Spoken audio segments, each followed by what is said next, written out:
কেমন হয়েছে বলো তো? অনেক ইয়াম্মি, অনেক ইয়াম্মি। খাও। খাই দেখি।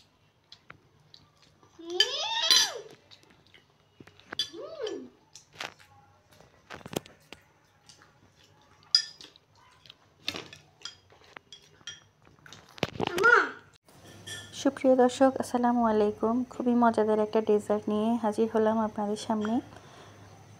খুবই জনপ্রিয় একটা ডেজার্ট, কুনাফা। এটা খেতে যেমন মজা, বানাতে খুব সহজ। প্রথমে আমি হাফ কেজি দুধ জাল দিয়ে একটু ঘন করে নিয়েছি। এরপরে আমি 2 টেবিল চামচ চিনি দিয়ে দিয়েছি। মিষ্টিটা যে যেরকম পছন্দ করেন সেভাবে দিবেন। হালকা একটু লবণ দিয়ে দিলাম। এরপর আমার দুধটা আরেকটু জাল দিয়ে ঘন করে নিয়েছি।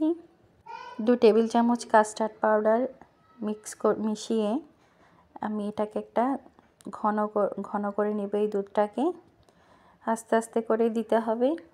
কাস্টার্ড পাউডারটা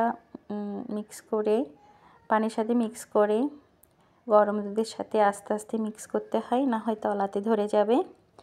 আমি কিভাবে দিচ্ছি আপনারা দেখে বুঝতে পেরেছেন। এটা অনেকটা ঘন হয়ে গিয়েছে। ঠান্ডা হলে আরও ঘন হয়ে যাবে। আমি একটা লাচ্চা সেমাই নিয়েছি। লাচ্চা সেমাইটা দিয়ে আমি কুনাফাটা রেডি করব। এখন আমি লাচ্চা সেমাইটা ঘিতে ভালোভাবে ভেজে নিব। আমার চ্যানেল যদি ভালো লাগে তাহলে অবশ্যই একটা লাইক দিবেন, কমেন্ট করবেন আর সাবস্ক্রাইব করবেন। পাশে থাকা বেলটা অল করে রাখবেন। আর যারা সাবস্ক্রাইব করেছেন তাদেরকে অনেক ধন্যবাদ। এই কুনাফাটা রেডি করতে সেমাইটাকে আপনি ভালোভাবে মুচমুচে করে ভেজে নিতে হবে। এই যে আমার সেমাইটা এভাবে গোল্ডেন করে আমি ভেজে নিয়েছি।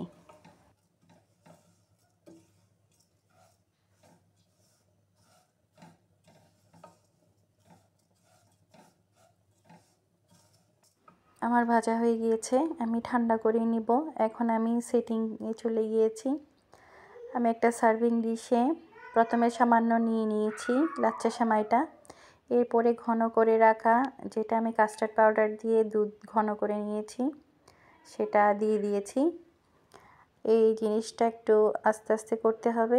এরপর আরেক লেয়ার দিয়েছি। এরপরে প্রতিটা লেয়ার দিয়ে আপনারা যতটুকু আছে ততটুকু শেষ করবেন। এটা ফ্রিজে 1 ঘন্টার জন্য রেখে দিবেন। রেডি করার পরে এই ডেজার্টটা খেতে দারুণ লাগে। আমার বাচ্চারা তো খেয়ে এত খুশি হয়েছে, আমার এত ভালো লেগেছে, আমার বাচ্চারা খেয়ে যে এত খুশি হয়েছে। আপনাদেরও ভালো লাগবে। এই ডেজার্টটা আপনারা বাসায় তৈরি করে দেখতে পারেন। আশা করি আপনাদেরও ভালো লাগবে। আমার পুচকুটাও দেখি একটু হাত দিয়েছে।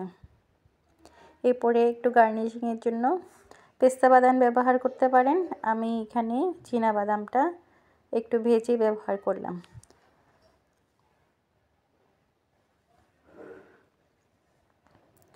আমার জন্য সবাই দোয়া করবেন। আজকের মতো এ পর্যন্ত।